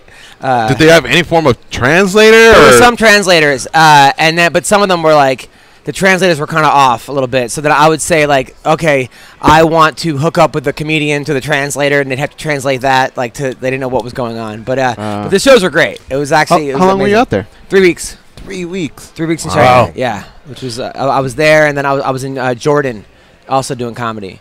So wow, well, we feel honored to having you here, and I'll be at the show tonight, so I'm looking forward to it. And we're stoked, and the family's stoked, and just congratulations on you having a baby. I'm and it's funny because I just announced, or Mooney announced, that my daughter Carla's having a baby in July also. Yeah, well, I actually wanted to tell you about that. So, I was gonna say, did you guys go double dating with homie and all that? No, absolutely not. Dude, last time Stitch came, I like made fun of him about how horny he was, and I thought I was afterwards. He's leaving the show. I have to go bang my wife. I'm like, thanks. I never thought I would hear Stitch tell me that my entire life. Also, another thing that we talked about the other day that you're still doing is coaching kids in wrestling. Yes. Yeah. What level was this at? Was this high school or middle school? Middle school. And it was actually pretty embarrassing recently because I went to the high school. I started this like high school program for the kid too, because the kids wanted to wrestle in high school, but they didn't have a program. So I go back, and over the break we like merged the kids. I have the middle school kids wrestle with the high school kids, and I like there was this one really good kid. And I'm like, let me see how I do against him. I'm 40, but I'll give it. I was doing well. The kid was like ranked 8th in the state, but I was beating him. And then this other little kid that I used to coach is like, "Coach, let's go." I'm like, "Sure," and he took me down. One of my former kids that I taught how to wrestle. And then I'm like, "All right, we're going again." And then I just, but it was I was like. And now I know it's 2 weeks you later. must have been proud too, though, right? I was super proud, Yeah. but also embarrassed. But my like back still hurts 2 weeks later. Well, let me tell you something. Like Johnny Hendricks, and he says he goes back to Oklahoma State. Now we're talking about a 2-time national champion, 3-time finalist, 4-time All-American. And he says they go back there and they're gunning for him. They're giving you their best game. And he says a lot of times he was able to hold his own, and other times he just wasn't, man. You know what I mean? That their youth, you know, they're. Well, and then the old thing where the student does better than the master.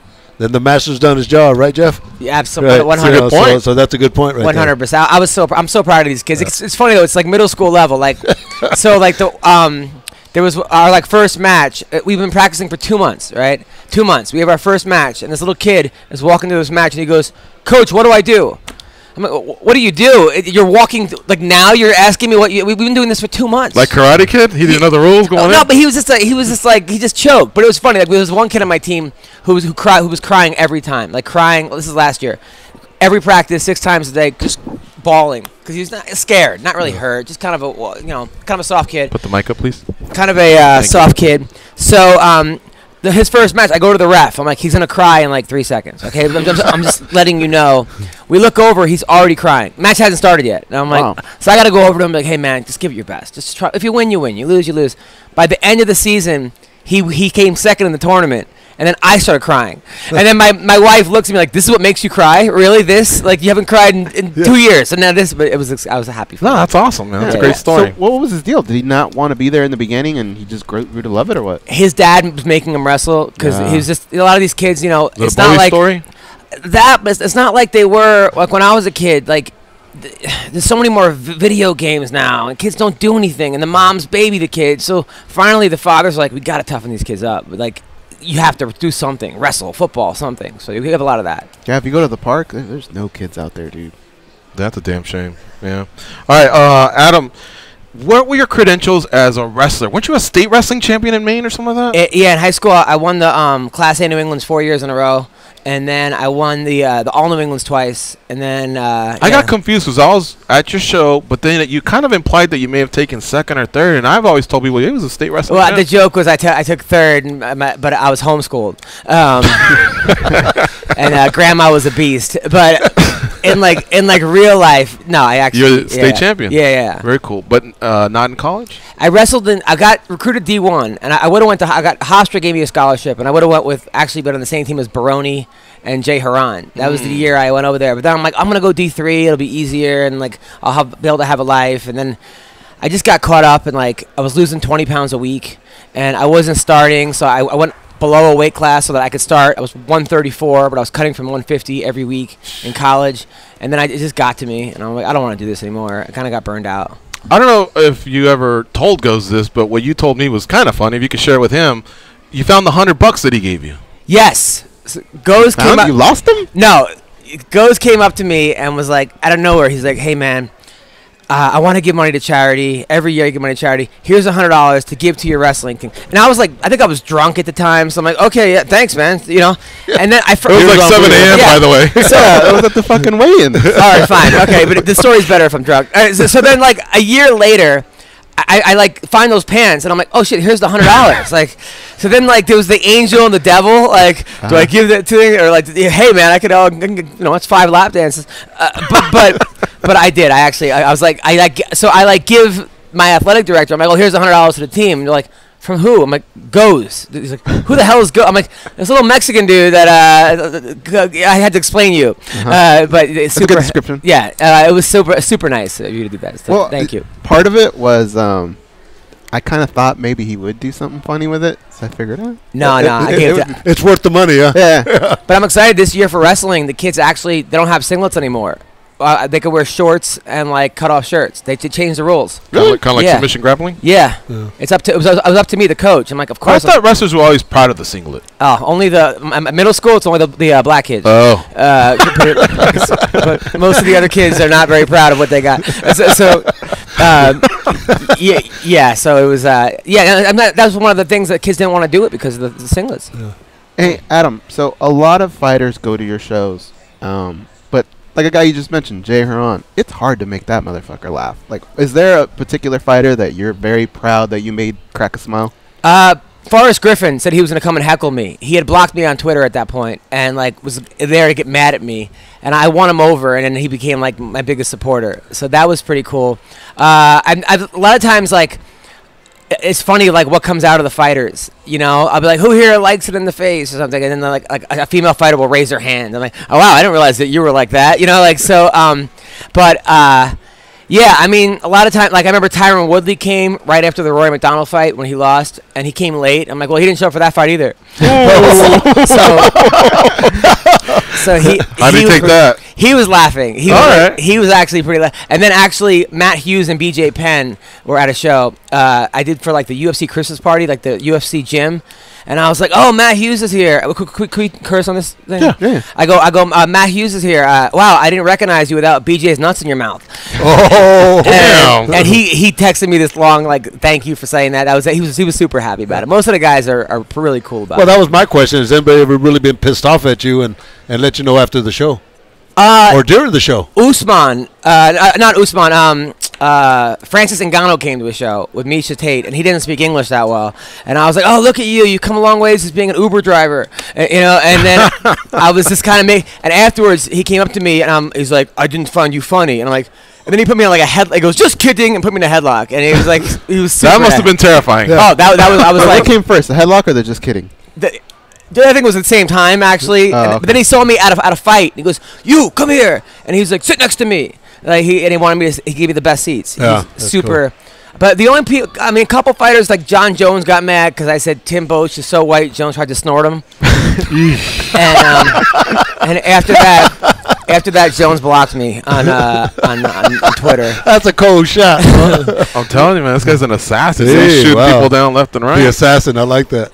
So he got mad, and then but most of the guys are pretty good. Most of the guys are really good sports. I've had more guys. I remember Kevin Randleman, rest in peace, was actually like he came on my podcast. He's like, that's a scary dude. And he was like, "When are you gonna roast me? When are you gonna roast?" And he got so mad. So finally, I'm like, "All right, new contest. Who could do the best roast joke for Kevin Randleman?" Right? There was like 100 people. He calls you up, tap, tap, tap. He goes, "I take it back. I take it back." So that was pretty cool. You know what was funny the other day? We had Eric Spicely there and John Wood from Syndicate and also Andrew Sanchez. And he was going through the nicknames, and they go, "What do they call you?" And he really is El Dirty Sanchez. He goes, "Dirty Sanchez." And if you look at Adam's face, you must have like a joke overload. I had to. Like, I can honestly fry this guy, for 10 straight minutes, or just, I think that's what happened, right? Yeah, it was just given to me. It was too easy. It was like, I was like, really? Dirty Sanchez? But, see, I like Sanchez. Sanchez is a good dude. And I mean, all the fighters, really nobody has ever really gotten upset with me, except for Jones blocked me, and then that's really it. Yeah. So he clowned some dude. He actually looked like the lead singer of Smash Mouth, and he just happened to get up to. That's the last thing to do, right? You don't want to go to the bathroom and go get a drink, especially with someone that's like shooting missiles, from busting the crowd. And some guy's like just walking, but he was doing the Bigfoot walk real slow, and you could just see Adam going, "Where are you going?" And everybody's kind of waiting. And he's just looking back. And what'd you tell him? He goes, "I really liked you in Smash Mouth." Oh, dude, the place erupted. That was cool. I mean, sometimes it goes bad. Like there was an older woman in the front. And I'm like, "Oh, are you married?" She goes, "I have a late husband." I'm like, "I hope he shows up." And then that was bad.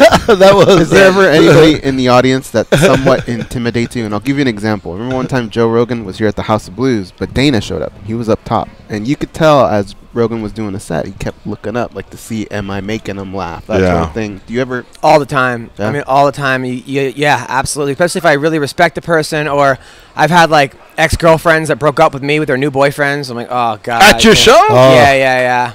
That's always rough. Or even like my wife. Wait. Were these good parting of the ways? Are they there to heckle, or the guy to confront, or you guys stay friends? They were never to heckle, but they were. That's awkward. I mean, there was a guy last week I called ISIS, and he got so mad. He had like a beard, and I think he really wasn't ISIS because he like threatened to shoot me after the show. Jesus. Yeah, I mean, I've got attacked at the wedding. I got attacked. And I saw that video. And then you guys were there when I got fired from the Pachanga. Oh yeah. Which I'm actually coming back to next week for the first time. Why'd you get fired? Yeah.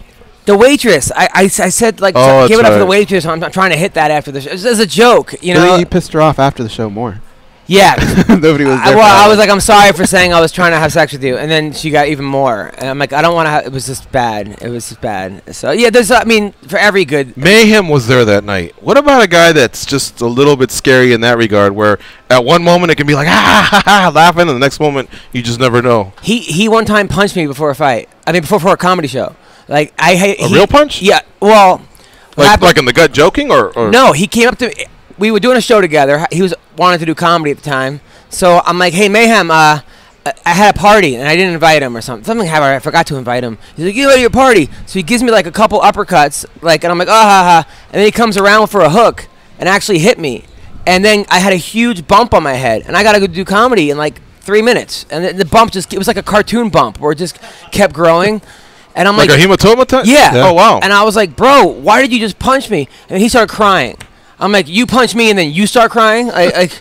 So then I did comedy, and then it was just, I was so pissed. Obviously, that fucking bump was bad. Here's another one I'd like you to talk about. You once flew, because he's been all over the world. And by the way, thank you for those times you've gone to military bases and done what you've done. I know you have done many of those, and that's great for you to support your country that way. But here's one where you traveled, I think it was towards the Middle East, and then you said it was like an 8-hour flight into the Indian Ocean, and was that like some sort of a sultan or something like that? Yeah, that was crazy. I had to look up that country just to see how the fuck would you get there. But it's between Africa, the continent of Africa, and I guess India, and it's just I don't know. It's in the middle of nowhere. Yeah, that was in the middle of. I don't even know where I was. I still don't know where I was. It was an island that the U.S. has a base on. Right, but it was me, Tripoli, and some other guys went down there, and it was great. Except they were like telling us that someone got eaten by a shark a week before, and then asked us if we want to go swimming. We're like, no. It's the last thing. That was crazy.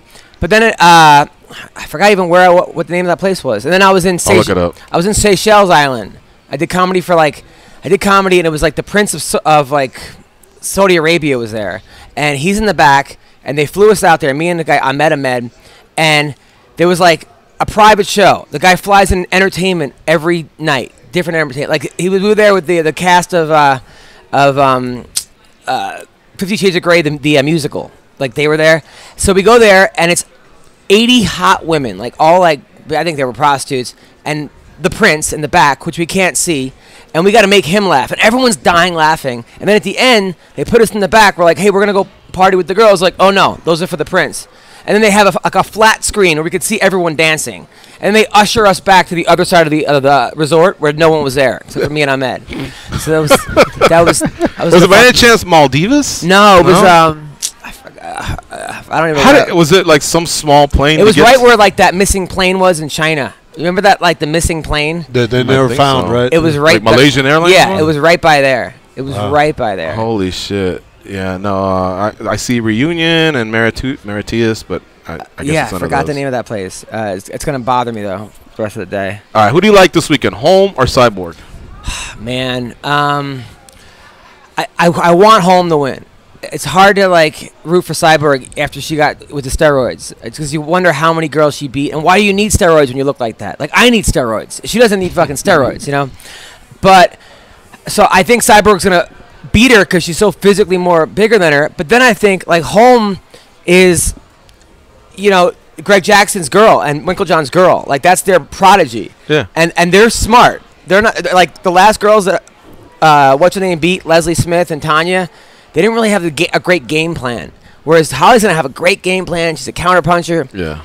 Gun to my head, like you said, I would pick Cyborg, but Holm at 3-1 is a pretty good bet. I agree. Yeah, and it's going to be a stand-up fight, no doubt about it, huh? I think so, too. But do you think Cyborg has that advantage if she does take her down? Yeah. Take her down. Yeah. Sounds like one of your jokes, right? Oh, no, yeah, absolutely. Well, I mean, 1,000%. You see Gabby Garcia last night crying in the ring? Yeah. There was a huge flood after that.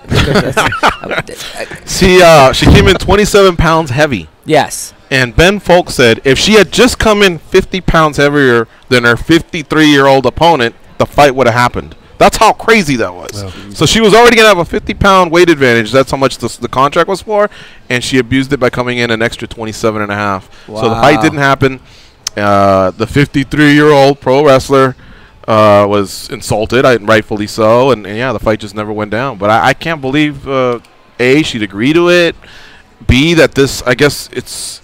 I don't know why Rizin keeps booking her. I guess that Japan loves that. Why would she even fly out at that point? All the way over there. I mean, she knows they're not going to let her fight. It's way too much. I don't know, man. You ever see when Mayhem came in 24 pounds over, weighed in, and then he asked for the towel. Then he took off his shorts and then went back on the scale. Yeah, that's funny. He's always goofing around. All right, how about this? As far as pissing fighters off, not that we're trying to get you in trouble now, but what about now that the sport's becoming more international and jokes get lost in translation? What about like a guy like Khabib or somebody that just might not get slang or you ever have any problems with them or? Nick Diaz, when I first started roasting people, I put like Nick Diaz said that Mayhem should stay off drugs or something like that, and he didn't understand that it was like a parody account, and he's like, I never said that. I'm like, no, man, like I was just kidding, But Nick's actually me and Nate became friends. Actually, one time I was hanging out with Nate, and Nick walked past us, and I'm like, hey, Nick. And Nick just kept walking, and Nate goes, don't worry, he hasn't talked to me either.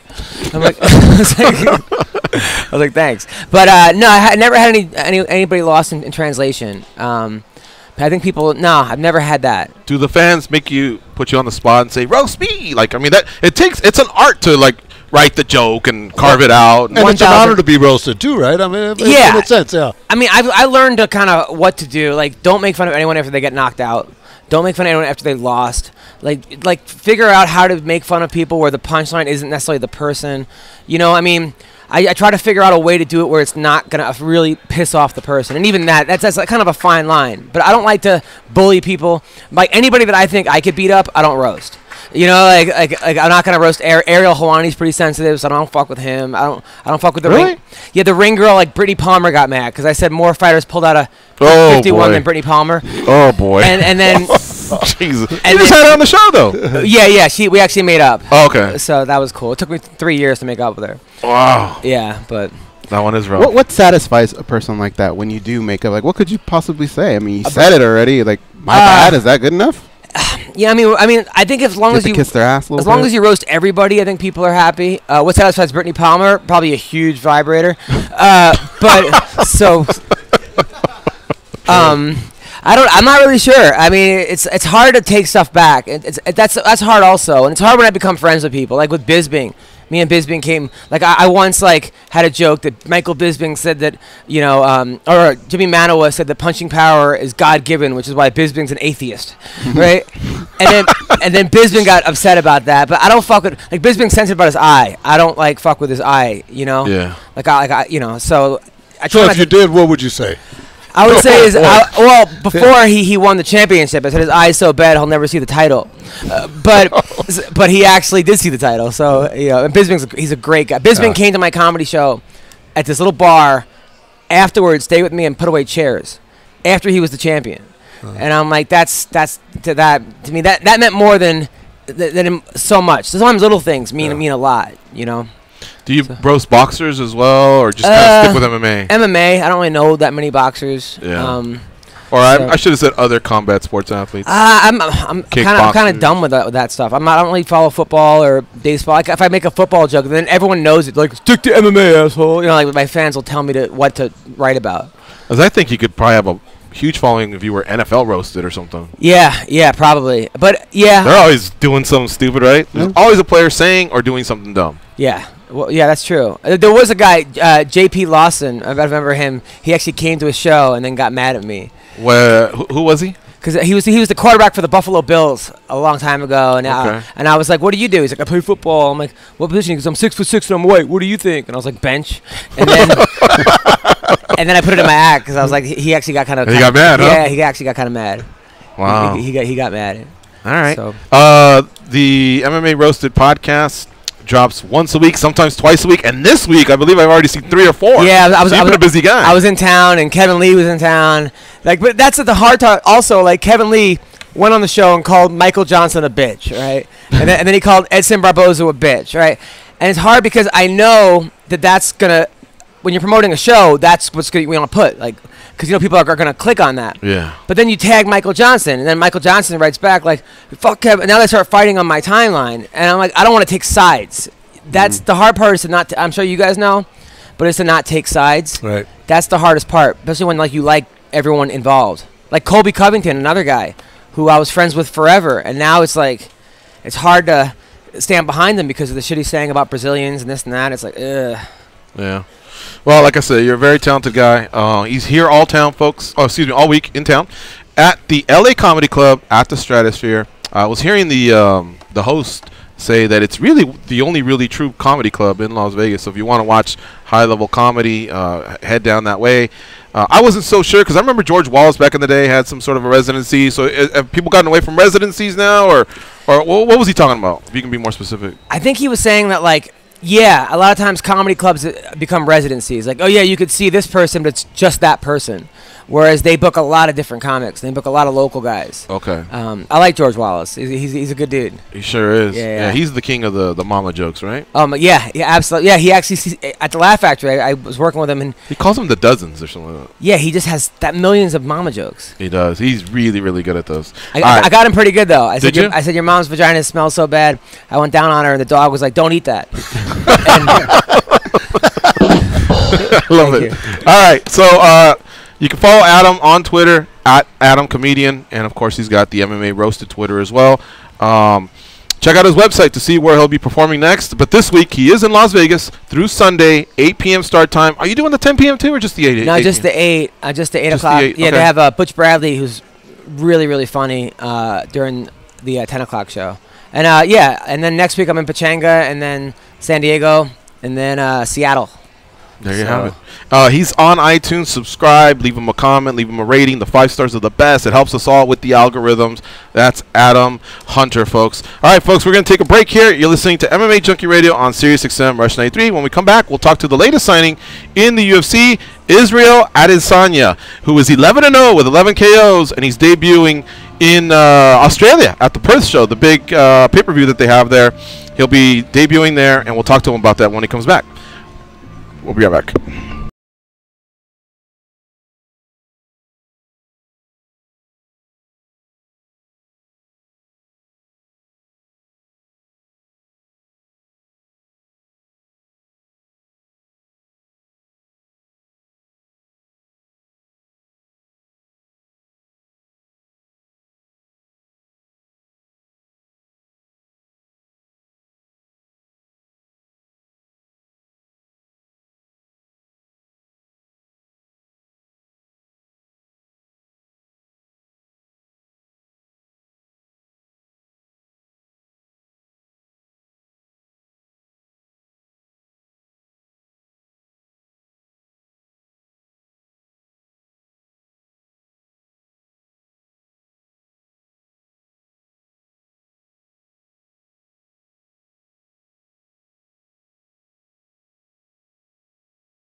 better mouse.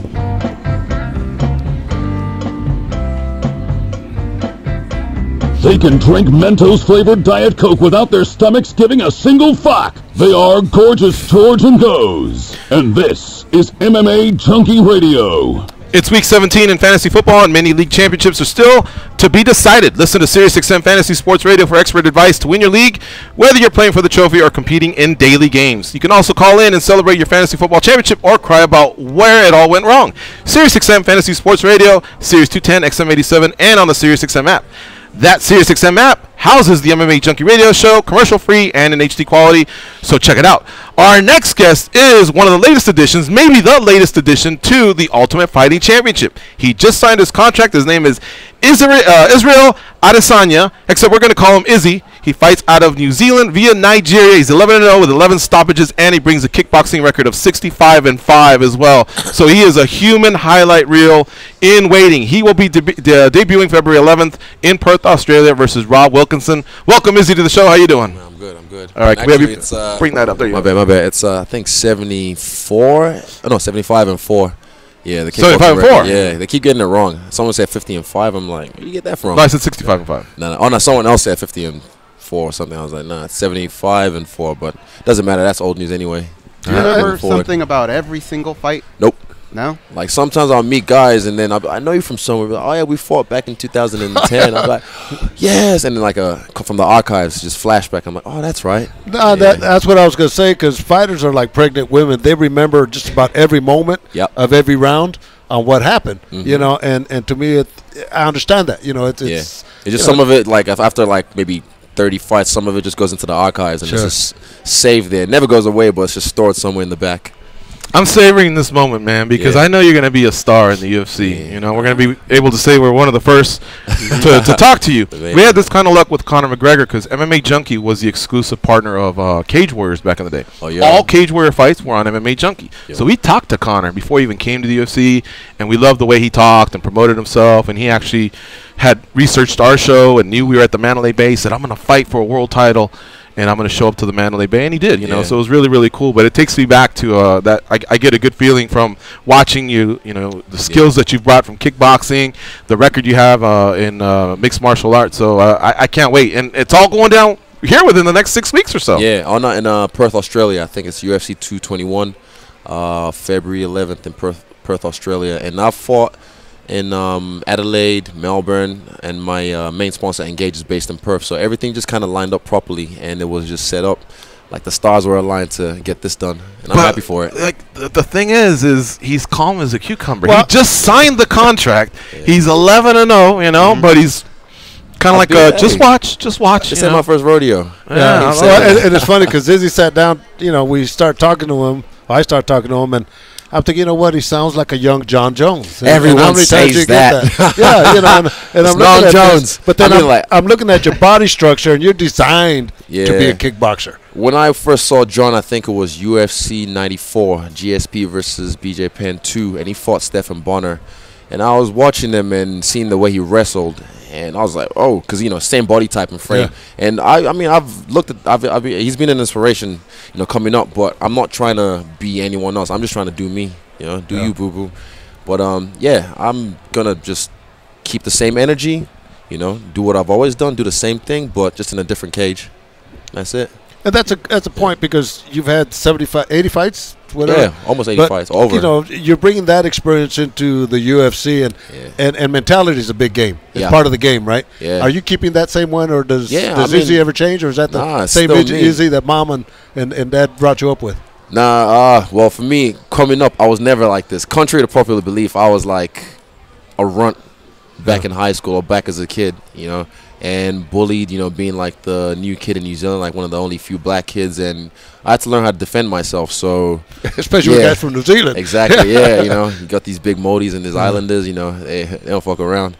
But yeah, so I had to learn how to talk to myself. I had to build myself up. So this was not, people say, oh, he came up overnight, or he just kind of like, he's just this big confident. I'm like, nah, I learned how to talk to myself properly, you know, and that's a lot of things not many people have in this game. You know, George is right. You are very cool, calm, and collected. You're telling a story about another fighter who claimed you were scared. Obviously, you weren't, but can you maybe share what does scare you? Like, when's the last time you were scared? My mom scares me. Depends. Of course. But everyone's like, it's fair. My coach, if he's mad at me, shout out to Eugene. And who else? I don't know. I don't really have much fears, but it's part of life. Like, you do get scared in certain moments, but it's how you deal with it. You know, like, it's an example before a fight. You know, I mean, you've been beside a lot of fighters. Like, fighters get nervous, and it's like a fire in your belly, like the chakra or whatever, and you can either let the fire overwhelm you and just, you know, burn you like a forest fire, or you can just ember it slowly and then let it flamethrower when it's the right time, you know. So it's just learning how to talk to yourself, learning how to stay zen, or, you know, the positive thing. Yeah. And, you know, and like Frank Mir, with a great quote that he said, he says, when I see Stitch walk into the dressing room, my stomach just drops because I know it's time to fight. Right? Yeah. And you know, and me as a cut man, my job is to keep you calm and relaxed, and, you know, chill you out a little bit, you know, and shoot the shit, because I know you're going into battle, you know, and that's I still get it sometimes. If I go watch a fight or corner my teammate, if I smell that liniment oil, my heart might start to race a little bit, palms get sweaty, and I'm just like, mom spaghetti, all that stuff. You know? I like that. All right. I always ask the in-studio guests if they can share a good street fight story, and it sounds like maybe you might have one from New Zealand. You said you were getting picked on early on. Did you have to check somebody from time to time? So I was never really much of a street fighter. Like, even these days, you know, you get guys trying you. Seeing if, like, I just say, hey, yeah, I don't hand out knockouts for free. Yeah. I get paid for this. But back in the day, it was one time a guy, like, just, I don't know, tried something with me. Wait, let's set it up. Were you at a club, at the park? Okay, all right. It was a dark night at a bar. He's good, man. And later on, like, he was just checking me in the bar, and I just kind of, I'm very passive. I try and avoid conflict at all times. I keep telling me I'm a bitch in the streets until you try me. But, yeah, and then around the corner of the bar, it's in a small town I was living in, Wanganui at the time, and then he just started to kind of get flexing on me, and I already had a few, so I was like, fuck you then, let's go. And then I think I wheel kicked him straight away, and he was like, what the fuck? And I just kind of like 10, 12 hit combo him, and one of his boys came in and was like, no, we're good. And I was like, are you good? And he's just bleeding. He's a big guy as well, big, like, island guy, and I was like, this is why you don't fuck with the wrong people. And at that time, it was this little town, and I was just like, fuck this place, I'm out of here. And then I moved to Auckland in 2010 because it was a small town, small mentality. And the next weekend, people were like, no, we said no kicks, G. We said no kicks. I was like, what the fuck you mean? Rules, yeah, I was like, it's a street fight. I mean, it's either you or me. So I was like, yo, this is why I don't fight in the streets, because it's dangerous out there, but without a referee, I'm way more dangerous in the streets. So I'm trying to fly, I'm trying to travel. I don't want no criminal record. You know, I don't want Canada not to, like, that's so true. Yeah, 100%. I've seen guys, like, get denied. Think of that. Yeah, straight up. It's your career you have to think 100%. about. So I'm like, nah, fuck that. And I want to get paid for these knockouts. You know, I don't hand them out for free. Right. Plus, a lot of guys don't like to settle it, like, man, and they got a weapon, and 100%. Or you get jumped. I'm trying to get stabbed out here, man. Yeah. Wow. All right. Now, tell me about Vegas. You're a fan, but not a fan. So, like, you'll embrace it for a few days. But this time is different. So this time I've been sober the whole time. And last time I was here for the May Pack fight. Yeah, it was crazy, and I was after I helped Rumble Johnson with the John Jones fight before the incident happened, and I came here just to kind of experience the vibe of Vegas, and I was partying for days, and after like the third day, I was like, yo, I'm done with this place. So now it's all business because my boy Dan Hooker's fighting, and yeah, you know, just come to show the world what New Zealand MMA is all about. Nice. So it's a business trip, but, you know, a little pleasure on the side, but it's mostly business. Izzy Adesanya here in studio with us. Ooh, one more thing. Going to be debuting versus Rob Wilkinson on February 11th. From the Colonel, UFC. he told me to give you guys this. You know, Lucas, the guy himself said. Wow. And he's out. Look at this guy, man. Nah, straight up, there's a gift. Shout out to Lucas McIver. Wow, thank you. The guy. You want the tequila one? Yeah. Sure. Definitely toast one, man. Oh, why you got to give the Mexican guy? No. He kind of held on to it a little bit. and then what did Adam call you, short Mexican guy? This was Stitch. He's like, oh, that's cool. Yeah. All right, cool. There you go. Yeah, the old school, right? Yeah. What do you want, Jaeger? Yeah. Thank you. Jaeger or tequila? Whatever. Tequila if you don't. Yes. Yes. I like the Jaeger. I have the water. Now, Joseph Parker, I've worked with him before. Oh, yo. Definitely the He world lives out here, Thank you, right? Lewis. Yeah, Lucas. Sorry, Lewis. Yeah, no thank sweat. you, Lucas. And thank you for bringing the courier. Yeah. Joseph is a cool He said guy. anything else? I've fought under his, I think I fought in one of his undercards right before him before, and yeah, he's on his way up. He's putting New Zealand boxing on the map, and there's a lot more as well. We got David Nyeka, Chad Miles, and a lot of other homegrown fighters that the world doesn't know. But I'm telling you, man, I've been here. I've been around the world. The grappling, we're coming up, but the striking in New Zealand is a different level, especially kickboxing and Muay Thai. You know, like people kind of sleep on it, but it's because we're on the little corner of the world, so you know we get overlooked. But I'm out here, and you know we're out here as well. Yeah, of course. Forgive me, but is that the heavyweight you were talking about? Yes, Joseph Parker. Yeah. Right. So him and Deontay and AJ, the world champion Joshua. And there's another American, I forget his name. I just think that the heavyweight scene is getting really exciting when it comes to boxing. But I remember that the New Zealand guy. Yeah. He's a friend of yours, huh? Yeah, he's a nice guy. Real super nice guy. Yeah. And there's more MMA fighters on the way as well? Yeah, definitely. I mean, you go to my a lot of alone, gyms? We got a lot of gyms, but like City Kickboxing is the one. Like in Auckland, like we've got BJ Bland, John Vake, we've got Carlos coming up, we've got Brad Riddell. Like I said, right now we're coming up with the grappling. We're learning fast, over the last few years. But the striking, I gotta say, America's not on our level, man. Oh. I'm being honest. Well, I don't think anyone's going to disagree with you. We haven't really produced too many. Yeah. well, Ray Seffel's like a god up in New Zealand. Yeah, that's right? my guy as well. I don't know him mean, personally, but he's from the same lineage. You haven't met him? I've met him before. He came to New Zealand maybe twice. Yeah. But he lives out here. But we're from the same lineage. His coach, or his first coach, is my coach's coach. Yeah. So, from the Balmoral God lineage. And, yeah, like striking in New Zealand is something that can't be slept on ever. Yeah. All right, so again, February 11th is your debut versus Rob Wilkinson. Usually I say, what's the prediction? But, I mean, you're undefeated. You're knocking everyone out. I imagine that's the road you plan on taking. So can you just the same energy? Can you tell us what round it's going to go down in? This is Vegas. We want to put our bets in early. Rounds. Oh, well, the guy, I fought for the AFC belt, which he had before he came to the UFC. And then someone sent me a screenshot on Snapchat about him saying, these boys fighting for my old toys. And I was like, man, at least try and win your first fight first. And he didn't. So after this fight, he's going to get cut. Guaranteed. Oh, wow. You're sending people packing, huh? Yeah. Well, you lose one in the UFC, you're going to lose another one. In the way I'm going to make him lose, and he's getting cut. It's over. What weight class is he? You've done as high as heavyweight, whether it's boxing, kickboxing, or MMA. You've been all over the place. I smoked Brian Minto as well. I beat him in a tournament once, and he wasn't happy about that. But, I fight at 185. I feel good here, but, I mean, weight class never been an issue for me. It's just skills, man. Skills pay the bills. Cool as a cucumber, huh? Yeah. Those are the scariest dudes. Call them chill. Hey, it's a pleasure having you on the show, man. George, likewise. All right, thank you for doing this. Respect. And hang out for a while. We have some entertainment here to close out the show. It's Stitch's birthday, so we brought him a birthday gift. Hey, happy birthday, my man. Hey, thanks. Cheers. All right. Cheers. All right, folks. It's MMA Junkie Radio on Sirius XM Rush 93. Stay close. We're going to close out with some belly dancers. Our friends Pam and Samantha. They're in here from Charlotte. And they're going to do a little dance for us, so it'll be a nice way to close out what's been a fun week. It's MMA Junkie Radio on Sirius XM Rush 93. Stay close.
Very cool to have him in our studio.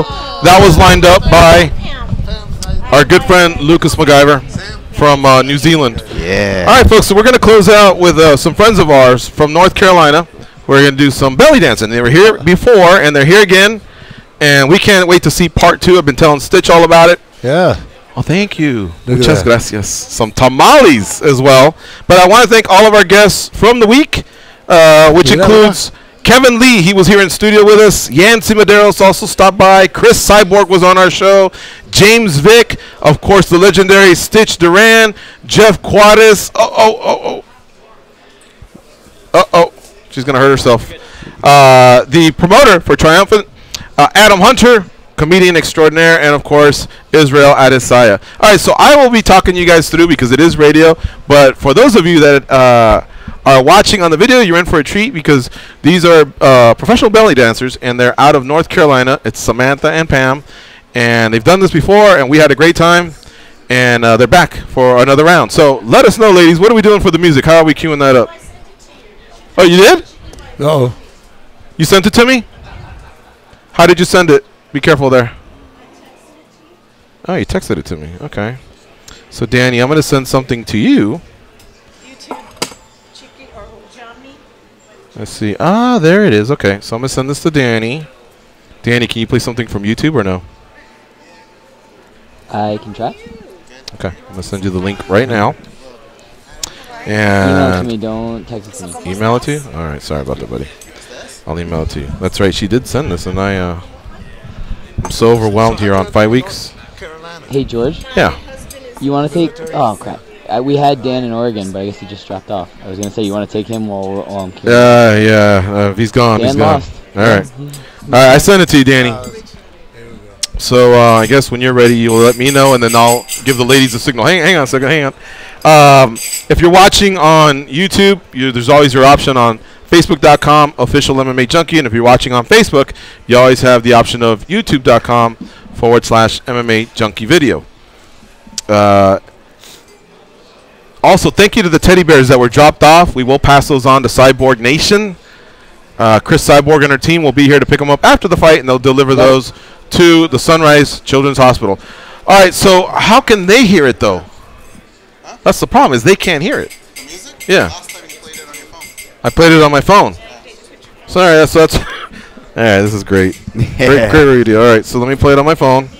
Are you going to tell me when you're going to play it? Because we have to hit it like the same time, right? Yeah. You know what, Danny?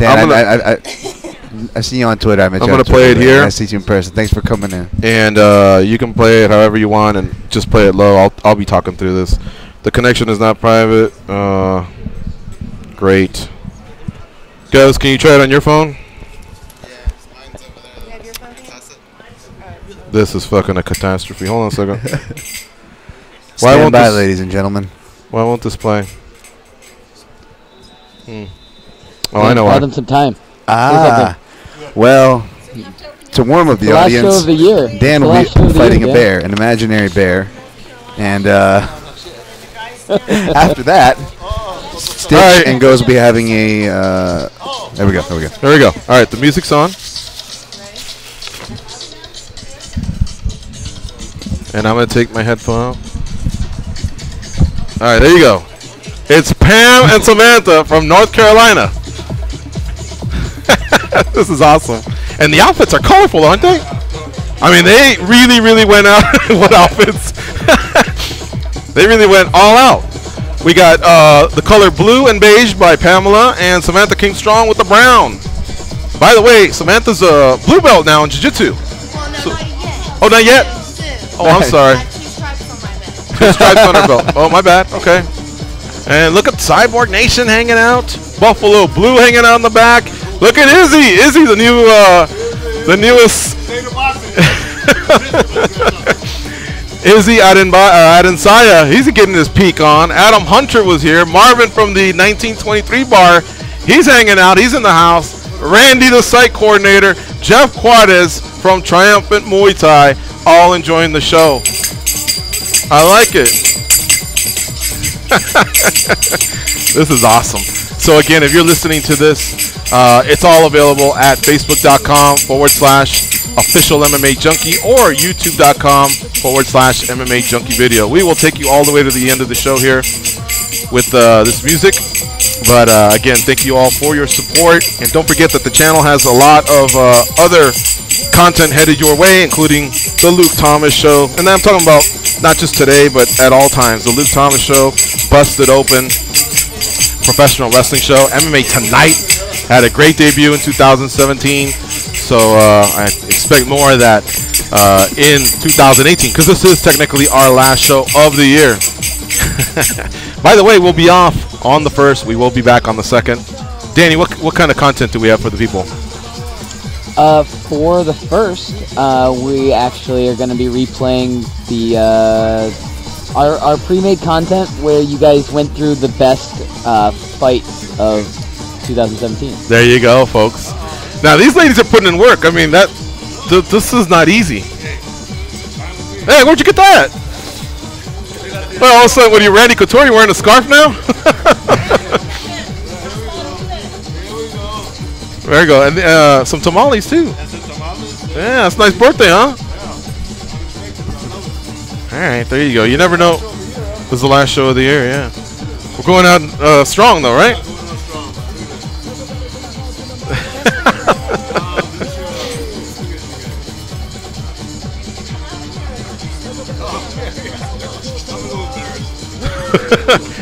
Oh, you wanted me to do the pogo, though, right? That's all I can do because of my bad knee.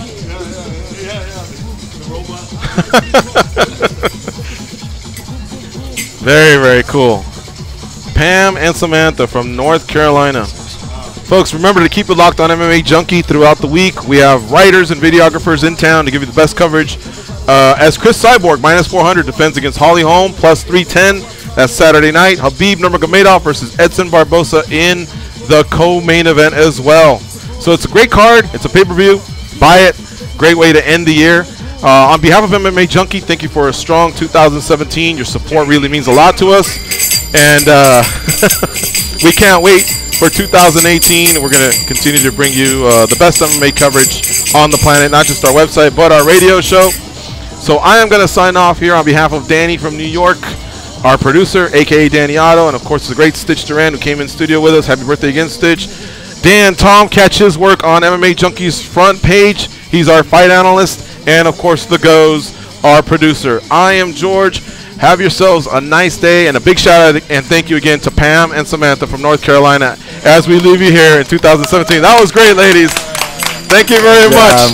All right, folks, go out there and be champions.